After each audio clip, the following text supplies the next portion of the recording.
우리 하나님의 말씀을 받겠습니다. 에베소서 3장 1절로 13절의 말씀입니다.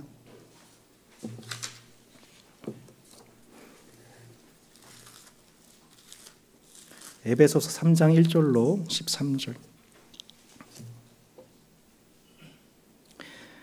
한 절씩 교독하겠습니다. 이러므로 그리스도 예수의 일로 너희 이방인을 위하여 갇힌 자 된 나 바울이 말하거니와 너희를 위하여 내게 주신 하나님의 그 은혜의 경륜을 너희가 들었을 터이라. 곧 계시로 내게 비밀을 알게 하신 것은 내가 먼저 간단히 기록함과 같으니 그것을 읽으면 내가 그리스도의 비밀을 깨달은 것을 너희가 알 수 있으리라. 이제 그의 거룩한 사도들과 선자들에게 성령으로 나타내신 것 같이 다른 사람에게는, 다른 세대에서는 사람의 아들들에게 알리지 아니하셨으니 이방인들이 복음으로 말미암아 그리스도 예수 안에서 함께 상속자가 되고 함께 지체가 되고 함께 약속의 참여자가 되미라. 이 복음을 위하여 그의 능력이 역사하시는 대로 내게 주신 하나님의 은혜의 선물을 따라 내가 일꾼이 되었노라. 모든 성도 중에 지극히 작은 자보다 더 작은 자에게 이 은혜를 주신 것은 측량할 수 없는 그리스도의 풍성함을 이방인에게 전하게 하시고 영원부터 만물을 창조하신 하나님 속에 감추어졌던 비밀의 경륜이 어떠한 것을 드러내려 하려 하심이라. 이는 이제 교회로 말미암아 이는 통치와 권세자들 하나님의 각종 기회를 알게 하려 하심이니 곧 영원부터 우리 주 그리스도 예수 안에서 예정하신 뜻대로 하신 것이라. 우리가 그 안에서 그를 믿음으로 말미암아 담대함과 확신을 가지고 하나님께 나아감을 얻느니라. 함께 읽겠습니다. 그러므로 너희에게 구하노니 너희를 위한 나의 여러 환난에 대하여 낙심하지 말라. 이는 너희의 영광이니라. 아멘. 오늘은 에베소서 3장 1절로 13절 중에 처음과 끝, 곧 1절과 13절 말씀 중심으로 묵상하고자 합니다. 자, 오늘 본문이 어떻게 시작되고 있습니까, 여러분? 1절에서 이러므로 그리스도 예수의 일로 너희 이방인을 위하여 갇힌 자 된 나 바울이 말하거니와. 갇힌 자 된 나 바울 이렇게 나와 있죠. 자, 다다음 주 본문인 에베소 4장 1절에도 보면 이렇게 나와 있습니다. 그러므로 주 안에서 갇힌 내가 너희를 권한다 이렇게 나와 있죠. 에베소 6장을 보면 또 이렇게 표현하고 있습니다. 또 나를 위하여 구할 것은 내게 말씀을 주사 나로 입을 벌려 복음의 비밀을 담대히 알리게 하옵소서 할 것이니 이 일을 위하여 내가 쇠사슬의 메인 사신이 된 것은, 곧 갇힌 자가 된 것은, 감옥에 갇힌 자가 된 것은 나로 이 일에 당연히 할 말을 담대히 하게 하려 하심이라. 그러니까 실상 에베소서를 보면서 우리 수신자의 입장에서 한번 생각해 봅시다. 수신자인 에베소 교회 성도들 입장에서 가장 궁금했던 내용은 무엇일까요? 그것은 투옥된 사도 바울, 감옥에 있는 사도 바울의 안위, 건강, 이거 제일 궁금하지 않았겠어요? 근데 생각해 보면 에베소 1장과 2장에서는 사도 바울이 1절 자기 얘기를 안 합니다. 하나님의 은혜와 평강이 너희 가운데 있기를 바란다. 나는 감옥에서 말이야, 이보다 더 행복할 수 없는 삼위일체 하나님이 내게 복이 되셔서 이보다 더 행복할 수가 없어서 찬송 부르고 있어. 그리고 나는 너희들이 이 복을 함께 알고 너희들의 마음의 눈이 열려져서 너희도 이 복을 누리며 찬양한 것을 보고 싶어. 이거 기도를 합니다. 그리고 이 에베소 2장에서는 사도 바울이 헬라파 성도들과 유대파 성도들을 양쪽을 생각하면서 너희들 예전 일 생각해봐. 너희는 그리스도 예수 밖에 있었던 자들이잖아. 그리스도 예수께서 우리의 평화가 되셨어. 그리스도 예수께서 우리의 모퉁이 돌이 되셨어. 모퉁이 돌로 승리하자. 모퉁이 돌로 승동하자. 우리는 그 안에서 함께 한 성전으로 세워져 가고 있는 중이야. 주님은 우리의 신실한 탁월한 성전 건축자이시고 우리는 함께 그날에 완성될 하나님의 성전이야. 우리는 한 세 사람이야 라고 에베소 2장까지 말씀하는 이 흐름을 저희가 봤단 말입니다. 그리고 이제서야 3장과 4장 그리고 6장에서 사도 바울이 자신의 상황을 슬며시 오픈을 하는 스토리입니다. 3장 1절에 나와 있어요, 여러분. 그리스도 예수의 일로 말미암아 일로 너희 이방인을 위하여 갇힌 자, 이게 나와 있죠. 자, 자신이 지금 갇혀 있는, 너희들이 궁금해하고 있는 그 투옥된 상황은 실상 그리스도 예수의 일로 너희 이방인을 위하여 갇힌 자다 라고 자신의 삶을 해석하고 있죠. 그리고 이는 이방인들이 복음으로 말미암아 그리스도 예수 안에서 상속자가 되고 측량할 수 없는 그리스도의 풍성함을 이방인에게 전하게 하시고 자신의 갇혀있는 이 정황, 갇혀있는 정황 속에서 실망하고 있을, 실족하고 있을 에베소 교회를 향하여 이 모든 것은 결국 이방인에게 복음을 전하게 하기 위함, 이방인들도 그 나라를 상속받기 위함이라고, 이것은 그리스도 예수의 일이라고 사도 바울이 자신의 상황을 복음과 관련해서 해석하고 있는 것을 보게 됩니다. 우리 사도행전을 보면은 교회를 대표하는 두 인물이 나오는데, 두 사도가 나오는데, 첫 번째는 베드로, 두 번째는 바울이죠. 자, 우리 갈라디아서 말씀에 이런 말씀이 나옵니다. 도리어 그들은 내가 무할례자에게 복음 전함을 맡은 것이 베드로가 할례자에게 맡음과 같은 것을 보았고, 자, 잘 보세요. 그들은 내가 무할례자에게 복음을 전함을 맡은 것이 베드로가 할례자에게 맡음과 같은 것을 보았고, 베드로에게 역사하사 그를 할례자의 사도로 삼으시니가 또한 내게 역사하사 나를 누구의 사도로요? 이방인의 사도. 예. 그러니까 베드로는 누구의 사도예요? 무할례자 유대인의 사도예요. 또한 바울은 누구의 사도입니까? 무할례자 이방인의 사도로 부름받았다는 것을 당시 예루살렘 교회가 반신반의하다가 베드로에게 권위를 부여했던 것처럼 사도 바울에게도 그래 맞아, 당신을 이방인의 사도로 부르신 게 맞아라고 공식 선언받게 했다는 얘기죠.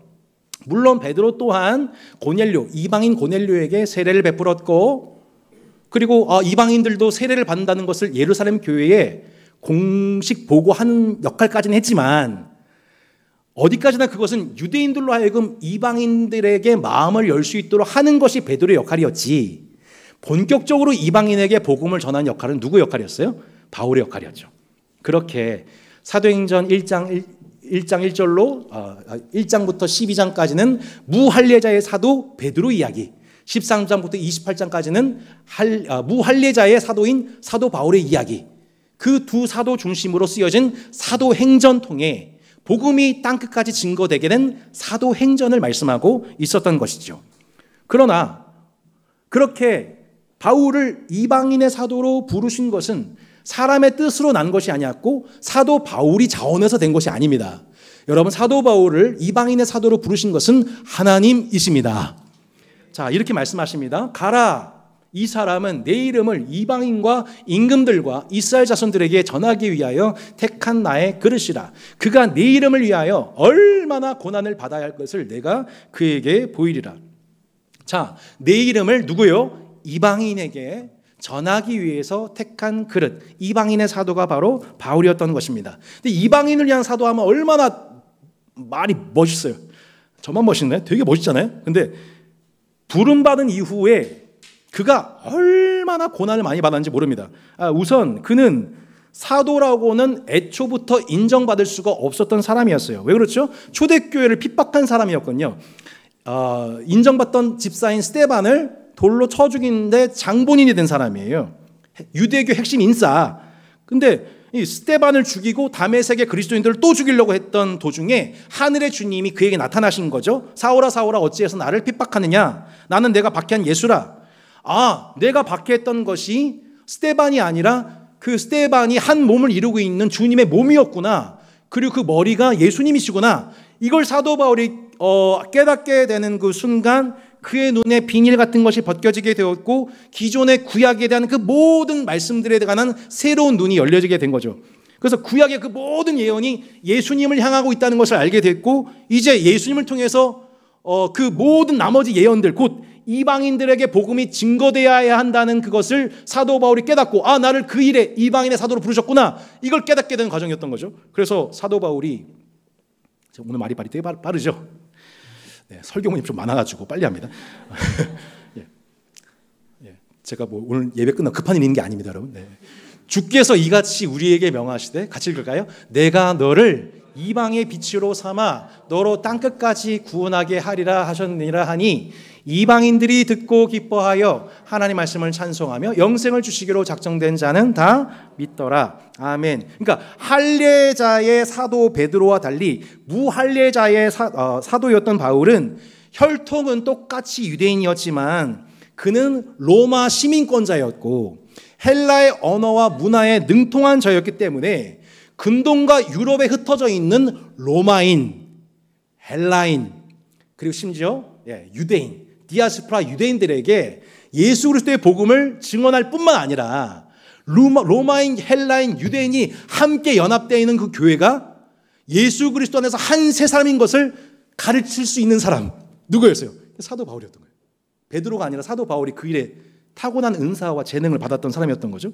근데 문제는 이 감춰졌던 하나님의 그 비밀들이 사도 바울의 감춰졌던 은사가 드러난 그 순간, 사도 바울의 감춰졌던 비밀, 그 은사가 그 하나님에 관한 감춰졌던 그 비밀이 바울에 의해서 드러나기 시작하는 그 순간부터 유대인과 로마인, 헬라인으로부터 집단적인 공격이 쏟아지기 시작해요.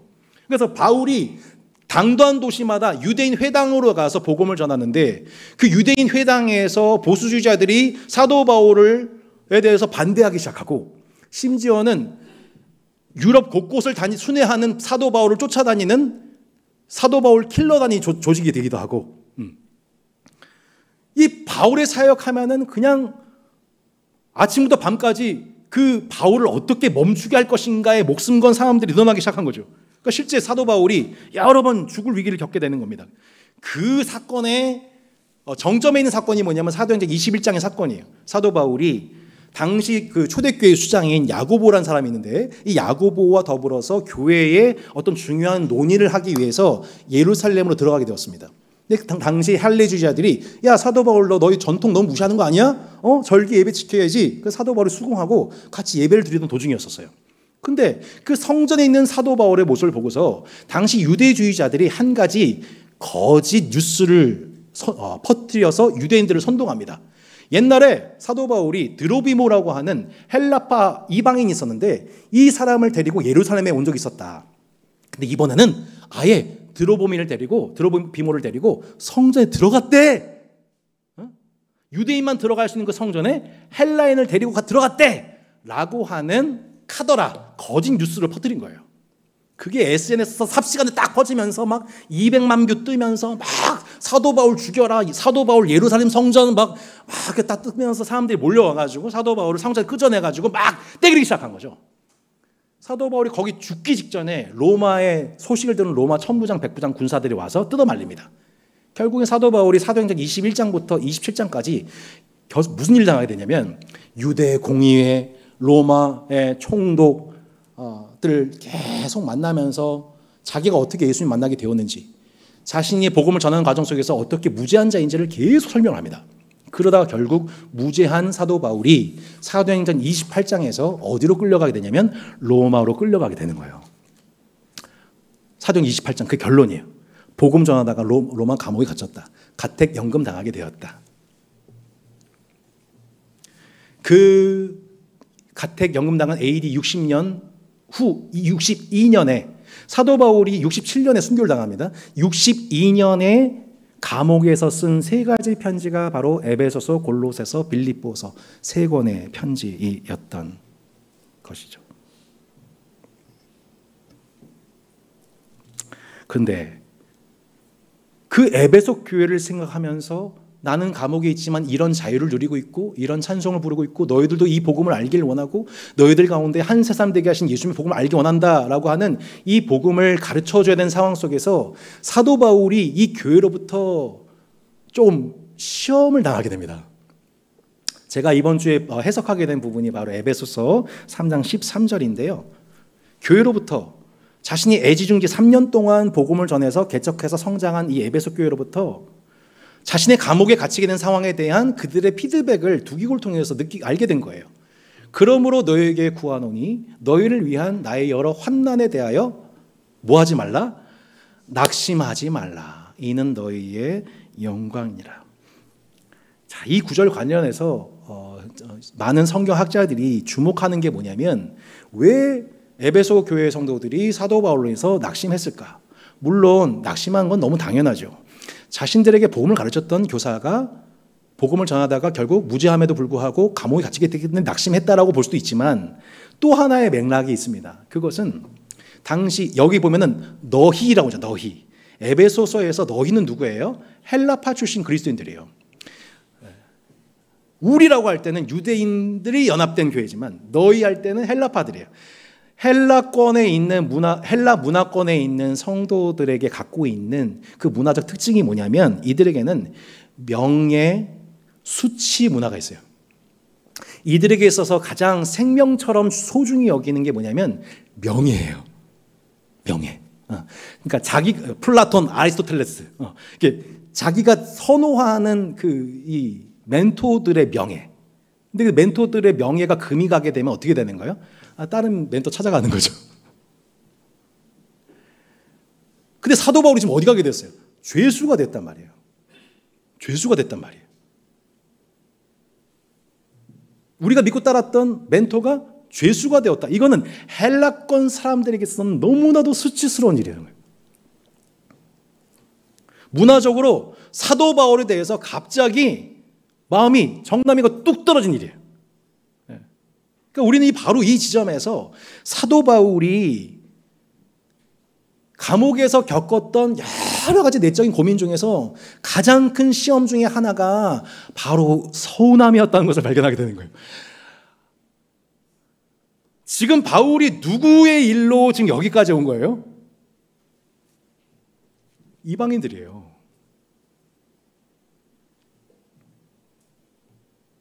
안디옥 교회의 파송을 받은 이후에 그의 삶은 그 전에 순탄했던 삶과 비교해서 상상 초월하는 고난을 닥쳐졌어요. 여러분, 만약에 사도 바울이 예수를 만나지 않고 그냥 유대교회의 수장으로 있었다면 그의 삶은 정말 탄탄대로 있을 거예요. 유대교의 핵심 인싸죠. 어디 가든지 명예롭죠. 어디 가든지 가르침은 성경적이었을 것이고 로마 시민권자니까 늘 프리패스로 전 세계를 일주할 수 있죠. 헬라의 언어에 능통하죠. 뭐 하나 부족함이 없는 사람이에요. 평생 안주하다 살다 죽어도 부족함이 없는 사람이에요. 근데 예수를 만난 그 이후로 이방인을 위한 고난을 얼마나 많이 받아야 하는지 보는 인생이 되어버렸어요. 이유는 딱 하나, 예수님이 그를 이방인의 사도로 부르셨기 때문에. 자, 이 내용이 얼마나 가슴 아픈지요. 내가 수고를 넘치도록 하고 옥에 갇히기도 더 많이 하고 매도 수없이 맞고 여러 번 죽을 뻔하였으니 유대인들에게 40에서 하나 감한 매를 5번 맞았고 3번 태장으로 맞고 1번 돌로 맞고 3번 파선하고 일주일을 기쁨 바다에서 지냈고 여러 번 여행하면서 강의 위험과 강도의 위험과 동족의 위험과 이방인의 위험과 신의 위험과 광야의 위험과 바다의 위험과 거짓 형제 중에 위험을 당하고 또 수고하며 애쓰고 여러 번 자지 못하고 줄이며 목마르고 여러 번 굶고 춤고 헐벗은 네, 랩하는 것 같네요. 네. 고린도 교회를 향해서 자신의 고생담을 얼마나 이거 하나하나 열거하면서 얘기하는지 여러분 아시겠어요? 이 서운함인 거예요, 이게.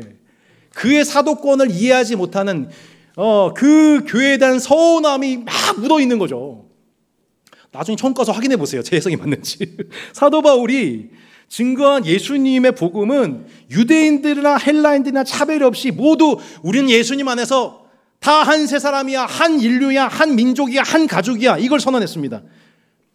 그 과정 속에서 사도 바울이 얼마나 많은 핍박받았는지, 첫째, 교회 밖의 유대주의자들이 너 그 복음 전하지 마! 이단 같은 이라고 하면서 교회 밖의 유대주의자들이 계속 땅끝까지 사도 바울을 쫓아다녔습니다. 또 하나, 교회 안의 유대주의자들, 예수를 믿는데 여전히 전통에 매여 있는 자들이 자꾸 이방인들 차별하는 거예요. 거부감을 갖고 있는 거예요. 그러니까 사도 바울이 무슨 얘기하는 거예요? 아니야, 주님 모퉁이 돌 대신 예수님 안에서 우리는 하나야. 우리는 문화적 차별을 뛰어넘는 권능을 받은 자들이야 라고 유대인이나 헬라이나 로마이나 서로 차별 없이 주 안에서 한 세 사람 되는 공동체를 얘기했어요. 누구를 위해서요? 누구를 위해서요? 이방인을 위해서. 이방인 그리스도인을 위해서. 그게 이방인의 사도의 사명이었던 것이에요. 한평생 그렇게 유대주의자들과 더불어서 이방인과 이방인 그리스도인들을 위해서 수고한 그 결과가 뭐였나요? 투옥이었어요. 게다가 지금 AD 60에서 62년경부터는 사도 바울이 간질을 비롯한 여러 질환을 이미 겪었을 뿐만 아니라 하도 육체적인 테러를 많이 당해가지고 몸에 성한 곳이 하나도 없는 상태였어요. 바로 이 무렵부터 사도 바울의 동역자들이 한 사람 두 사람씩 떠나기 시작하는 시점이에요. 근데 진짜 서운하고 눈물 나는 것이 여러분 뭔지 아십니까? 자신의 이 모든 십자가와 대가 지불은 결국 이방인들에게 복음을 전하기 위해서였고 이방인 출신 그리스도인들이 차별받지 않기 위한 투쟁이었는데 놀랍게도 자신이 투옥되었을 때 헬라인, 이방인 출신 그리스도인들이 자신의 투옥에 대해서 수치스럽게 여기는 느낌을 받았을 때 사도 바울에게는 이것이 큰 내적인 상심이 되는 것이죠. 제가 이 말씀을 한 주간 묵상하다가 조금 감정이입이 좀 됐어요. 예전에 제가 처음 이제 목회자로 부름받았을 때 한 목사님이 저한테 안수하시면서 기도하셨을 때에 교회와 청년들을 위한 목회자로 하나님 부르셨으니 순종하라. 그래서 목회자 후보생으로서 결단했던 적이 있었거든요. 실제 그 이후 청년 사역을 이제 14년 정도 했습니다만, 그 성복중앙교회 청년부 교육자로 9년을 섬기는 동안에 어떤 날이 좀 기억이 났어요. 그 날에 어떤 큰 행사가 끝나고 나서, 바베큐 파티 같은 큰 행사 끝나고 나서 제가 좀 부끄러운 고백인데 행정목사님하고 크게 한번 싸웠었어요. 교육자실에서. 왜 싸웠냐면은 그 행사 후에 왜 청년들을 그 뒷정리하는 일에 동원하지 않느냐라고 하는 피드백을 들었었을 때 계속 그 교회 내에서 청년들을 어떤 사역이나 부흥의 도구로 해석하는 것처럼 느껴지는 순간이 올 때마다 저는 그걸 이제 계속 인내하고 참고 피드백하고 하다가 그날 이제 뻥 하고 터진 거예요. 행사 날. 물론 나중에는 이제 목사님께 사과도 드렸고 서로 사과하면서 화해를 하게 되었지만 그런 예민함 속에서 계속 그 청년 사역의 화살바지 역할을 하고 있던 게 청년 교육자거든요. 예. 뒤에 저기 박영준 선생님이 이제 그 역할을 이제 하시고 있을 거란 말이에요. 예. 그런데 이제 뭐가 더 서운하냐면 청년들의 반응이 서운한 거예요.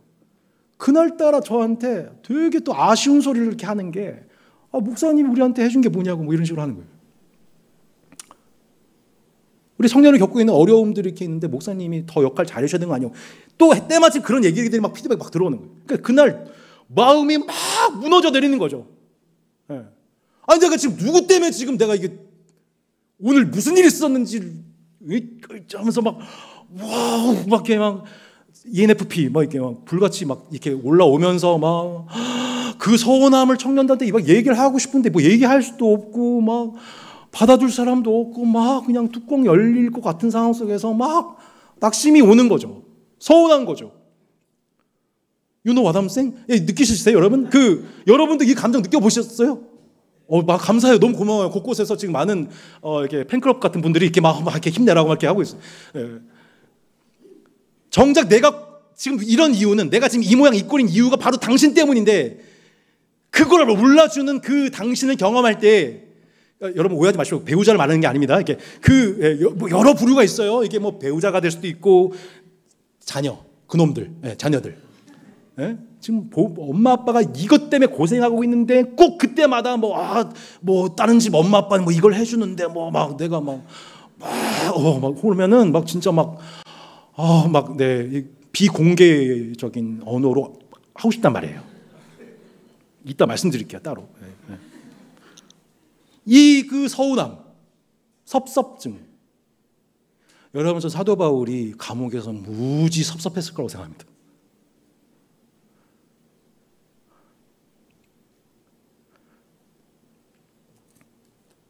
그러므로 너에게 구하노니 너희를 위한 나의 여러 환난에 대해서 뭐라고요? 낙심하지 말라. 인 너의 영광이다. 아마 사도 바울은 이건 정제된 언어가 나왔겠지만 그 전 정제되기 전까지 그 안에서 낙심이라는 말, 낙심하지 말라는 말 나오기 전에 속으로 그 담즙질인 사도 바울이 아마 속으로 막 엄청난 분노 속에서 나는 지금 누구를 위해서 일을 하고 있나? 내가 지금 누구 때문에 이 고생을 하고 있는데 이거 알아주지 못할 망정 너무한 거 아니야? 라고 하는 사도 바울의 분노가 전 이 말씀 안에서 느껴지게 되는 거예요. 근데 사도 바울이 그 분노의 길로, 원망의 길로, 서운함의 길로 가지 않아요. 사랑하는 자녀들아,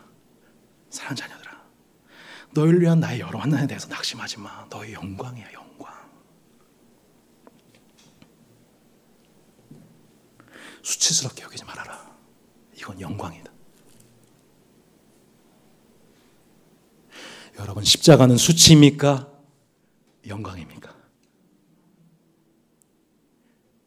예수님이 그 수치를 당하신 이유는 장차 우리에게 주어질 영광 때문이었던 거죠.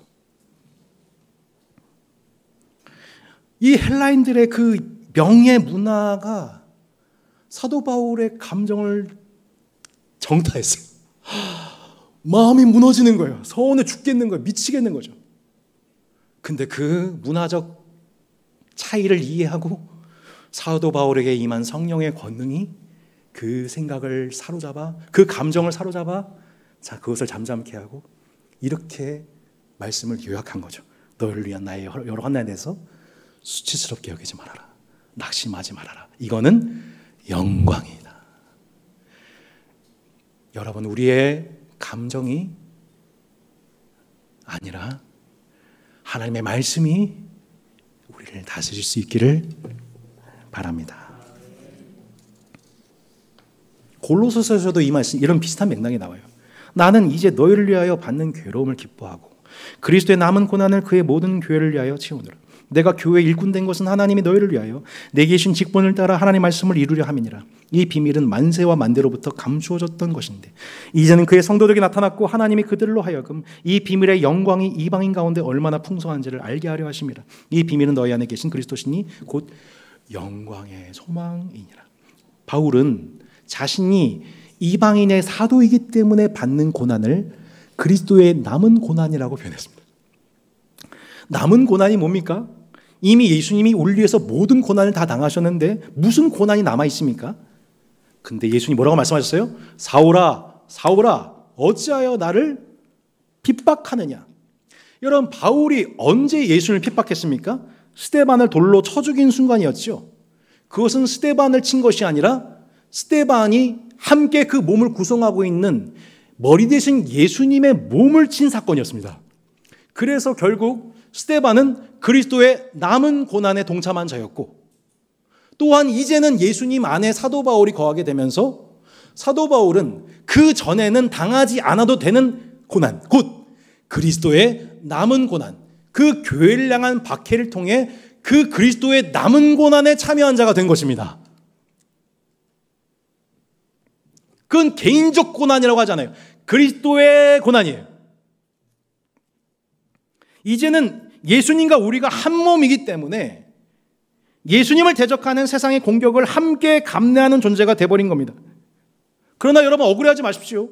그리스도를 믿는 자는 하나님께로부터 받아야 할, 우리가 그리스도와 한 몸 된 순간으로 말미암아, 그 사건으로 말미암아 우리는 하나님께 받아야 될 저주와 형벌과 죽음을 면제받았습니다. 왜요? 그리스도와 한 몸이 되었기 때문에.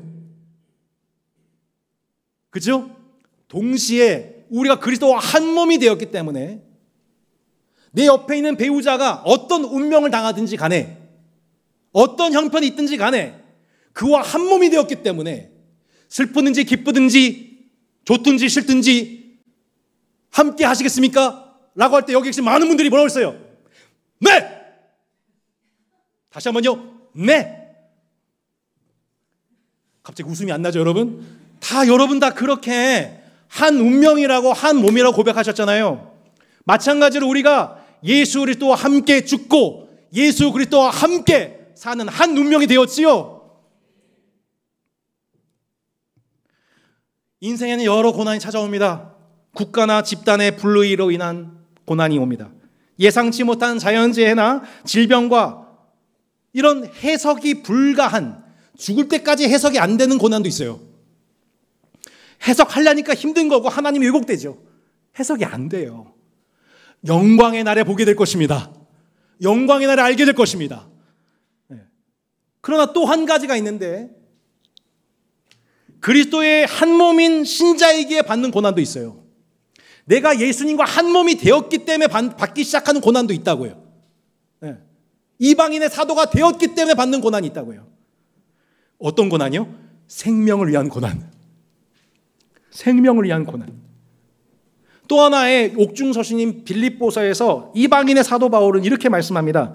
형제 여러분, 내가 당한 고난이 오히려 하나님의 복음을 전하는데 도움이 되었다는 것을 알려드립니다. 내가 그리스도를 믿었다는 이유로 죄 없이 감옥에 갇혀 있는 것을 모든 경비대와 사람들이 다 알게 되었습니다. 비록 내가 감옥에 있으나 오히려 사람들은 이것 때문에 자신감을 얻어 더욱 담대하게 그리스도의 복음을 전하고 있습니다. 처음에는 바울도 자신의 자유가 제한되었다고 생각했습니다. 감옥에 gat혔으니까. 근데 그게 아니었습니다. 오히려 감옥에서 무제한대 감옥에 처한 사도 바울의 모습을 보고 사도 바울 무죄구나. 저 증언이 진실하구나. 그리스도를 믿는 자들, 심지어는 사도 바울처럼 복음을 전한 더 왕성하게, 야, 우리도 무제한 사도 바울처럼 복음을 전하자. 의를 위해 순교하자. 이런 사람들이 막 일어났어요. 심지어 어떤 이는 사도 바울의 그 모습 보고서 질투가 났어요. 야, 저렇게 멋있게 살아가고 있는데 난 안 되겠다. 나도 열심히 복음 전해야겠다. 그런 시기하는 마음으로 복음을 전하는 사람도 있었어요. 사도 바울은 그 소식을 듣고 어땠어요? 삐졌어요? 서운했어요? 아니요. 기뻤어요. 어차피 전파되는 것은 그리스도니 나는 기뻐하고 기뻐하리라. 여러분, 현 시대를, 우리가 살고 있는 현 시대를 표현적 자유주의 시대라고 한대요. 표현적 자유주의. 그러니까 자신의 자유로운 생각을 발언하고 또 상대방으로부터 존중을 받는 것, 이 자체가 가장 중요하다고 여기는 세대라는 거죠. 이것은 분명 중요한 일입니다. 그렇게 우리는 이 자유라는 단어를 생각하면 남에게 구애받지 않고 내가 하고 싶은 대로 하고 내가 하고 싶은 말을 할 수 있는 것, 그거를 자유라고 부릅니다. 물론 이 자유를 말릴 사람 아무도 없고 말려서는 안 되죠. 그러나 그것은 무엇으로부터의 자유입니다. 곧 남의 시선으로부터의 자유, 남의 어떤 평가로부터의 자유, 비교감으로부터의 자유, 어떤 관습으로부터의 자유, 기존 전통으로부터의 자유, 이런 자유를 의미하는 거죠. 하지만 성경적으로 봤었을 때 이것으로는 부족합니다. 왜냐하면 애굽에서 이스라엘 백성들이 거했을 때 그들은 그 압제로부터 자유를 경험했습니다. 바로의 압제로부터 자유해졌어요. 그리고 가나안 땅에 들어갔어요. 근데 가나안 땅에 들어갔는데 그들이 어떻게 되냐면 다시 종이 되고 말았어요. 바벨론의 종이 되고 말았어요. 무엇으로부터의 자유는 중요하지만 그것이 자유가 다가 아닙니다. 무엇으로부터의 자유를 넘어 무엇을 위한 자유가 중요합니다. 가나안 땅에 그들이 거한 이유는, 애굽으로부터의 자유를 경험한 이유는 하나님 한 분만을 사랑하기 위해서입니다. 이웃을 내 몸처럼 사랑하는 그 삶을 살아가기 위해서였습니다. 그러니까 무엇으로부터의 자유로는 불완전하고 그것이 무엇을 위한 자유인가가, 그 목적을 위한 헌신이 진짜 자유라는 거예요. 그래서 예수님이 뭐라고 말씀하셨냐면 진리를 알지니 진리가 너희를 자유케 하리라 말씀하셨어요. 말씀하신 예수님이 왜 진리이신가? 진리 되신 예수님을 만날 때 왜 우리가 자유해지는가? 생각해 보세요. 그분은 온 세상을 창조하신 분이에요. 하늘에서 모든 권세와 권리를 누리시는 분이에요. 그런데 그분이 스스로 인간이 되기로 하셨어요. 인간을 섬기는 종이 되기로 하셨어요. 인간과 피조 세계를 구원하시기 위해서, 그들이 잃어버린 자유를 회복하시기 위해서 하나님이신 그분이 스스로의 자유를 내려놓으셨어요. 그게 자유자인 거예요. 그 목적이 하나님이신 예수님을 자유케 하셨어요. 쉽게 말해서 이런 거예요. 나는 하나님이지만 인간이 되는 것 수치스럽지 않아. 내가 인간이 되는 것에 대해서 어떤 천사들은 조롱할지 모르고 또 어떤 인간들은 그것을 비방할지 모르고 믿지 못할 수도 있고 조롱할 수도 있고 심지어는 대적해서 죽일 수도 있지만 난 상관없어. 그들을 살릴 수만 있다면 그게 수치를 이기신 참 자유자 예수 그리스도 우리 하나님이십니다. 진리를 알지니 진리가 너희를 자유케 하리라. 바울은 지금 감옥에 갇혀 있습니다, 여러분. 로마인과 유대인들이 연합해서 바울의 자유를 앗아간 것처럼 보였습니다. 세상과 공중 권세 잡은 자는 그렇게 그리스도인들의 자유를 앗아가려고 합니다. 자유가 빼앗기는 것 같은 그런 인생의 경험들을 우리는 수없이 합니다. 예상치 못한 재정의 문제가 발생하면서 나 이제 이거 못하겠구나. 건강에 문제가 생기면서 난 이거 못하겠구나 이제. 부모와 자녀의 문제가 생기면서 나는 이제 더 많은 에너지를 쏟아야겠구나. 아휴, 인생 힘들다. 그 모든 상황들로 인해서 더 이상 그리스도인으로서 삶을 살아간다는 것이 너무너무 어렵게 느껴지는 거죠. 자유가 없어지는 것 같은 것을 경험하는 거죠. 근데 여러분 생각해 보세요. 감옥에 갇힌 바울이 그랬다는 거예요. 더 이상 복음 전도자로서의 삶을 살지 못할 것만 같았습니다. 사형 선고 당하는 순간이었습니다. 자신의 몸과 마음은 지칠 대로 지쳐버렸고, 심지어 헬라파 그리스도인들은 자신의 투옥을 수치스럽게 느끼는 참 서운하기 그지없는 상황입니다. 이거 뭐 이방인의 사도도 뭐고 그냥 사표 내고 싶은 거죠. 직무 내려놓고 싶은 거죠. 근데 여러분, 그 모든 수치로부터, 그 모든 서운함으로부터 사도 바울은 자유했습니다. 그 자유가 무엇입니까? 나는 지금 그 자유로운 해석의 그 지점들을 오늘 발견하셔야 돼요.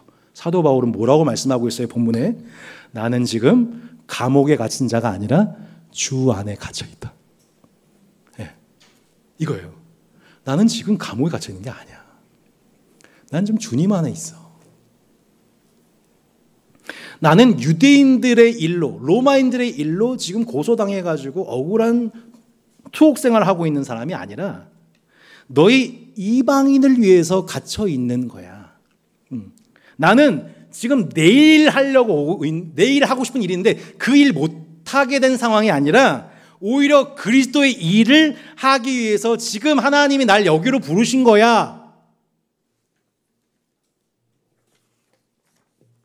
봐봐, 내가 당한 일이 오히려 더 많은 사람들로 더 많은 일들을 가능하게 하고 있잖아. 에베소 6장 19절로 20절 다시 한번 생각해 보세요. 그는 사신의 쇠사슬의 메인 사신이 되었으나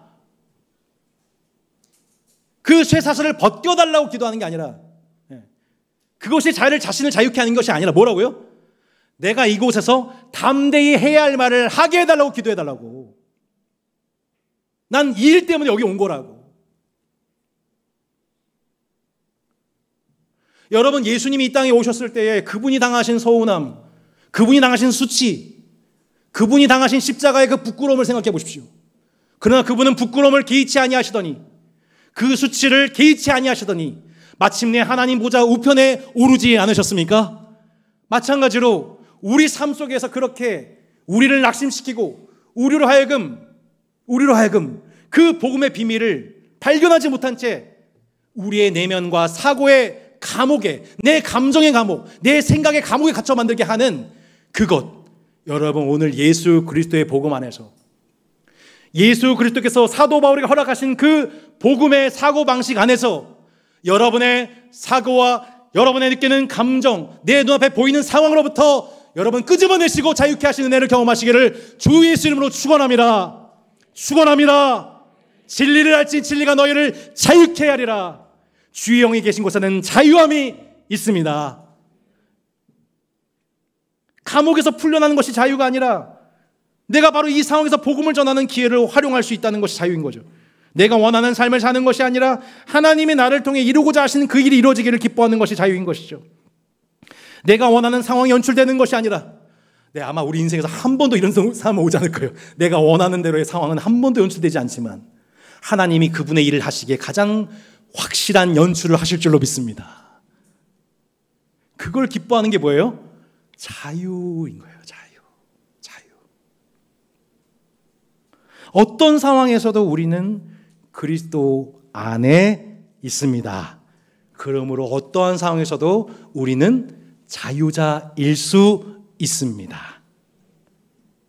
주님이 선물해 주시는 새로운 한 주간, 자유자이신 예수 그리스도의 길을 걸어가시겠습니까?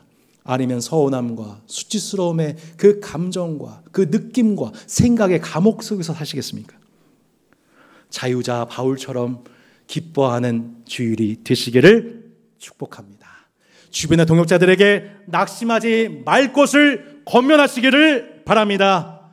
나를 서운하게 하는 사람들에 대하여 그 동역자에게 가족이 느껴지는 서운한 생각과 감정의 감옥에 갇혀 있지 말고 도리어 그들에게 복음 안에서 그들에게 주어진 영광이 무엇인지를 여러분 선포할 수 있는 동역자가 되시기를 바랍니다.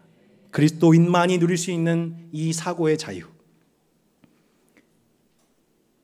이 감정의 자유, 이것을 오늘 주일 예배 통해 또 다운 형제 자매들과 대화 속에서 한 주간 생각해 보니 나도 내 감정과 생각의 감옥에 갇혀 있었다는 것을 발견하고 이제 그 감정과 생각에서 벗어나게 하시는 주 예수 그리스도의 그 은혜와 평강이 여러분 우리를 한 몸으로 우리의 서운함과 우리의 문화적 차이를 뛰어넘어 우리를 다스리신 주님의 권능과 은혜와 평강이 여러분 우리 공동체를 끝까지 한 몸 되게 하실 줄로 믿습니다. 우리 함께 옆에 분들에게 인사 축복하겠습니다. 여러분이 힘차게 할 때까지 무한 반복하겠습니다. 당신은 자유자입니다 라고 인사하겠습니다. 시작. 당신은 자유자입니다. 당신은 자유자입니다. 아멘. 좀 먼데 있는 곳을 먼데 서로 바라면서 시작. 당신은 자유자입니다. 당신은 자유자입니다. 한 번 더. 당신은 자유자입니다. 아멘. 그래도 집은 돌아가시기 바랍니다. 네, 모두 함께 일어나셔서 함께 찬송 부르고 우리 기도하고 우리 애창과 다운 나누도록 하겠습니다. 우리 함께 찬양할 때 오랜만에 미라를 찬양하겠습니다. 여러분 이 찬양의 가사가 부담으로 느껴오고 있다면 우리가 자유할 부분들이 발견되는 것이죠. 거꾸로 이 찬양 부를 수 있을까? 불러도 될까? 고민하다가 아니다, 내가 자유자인데 이 고백하면서 여태까지 왔는데 우리 남은 삶도 그렇게 자유자의 고백으로 살아갈 수 있기를 바랍니다.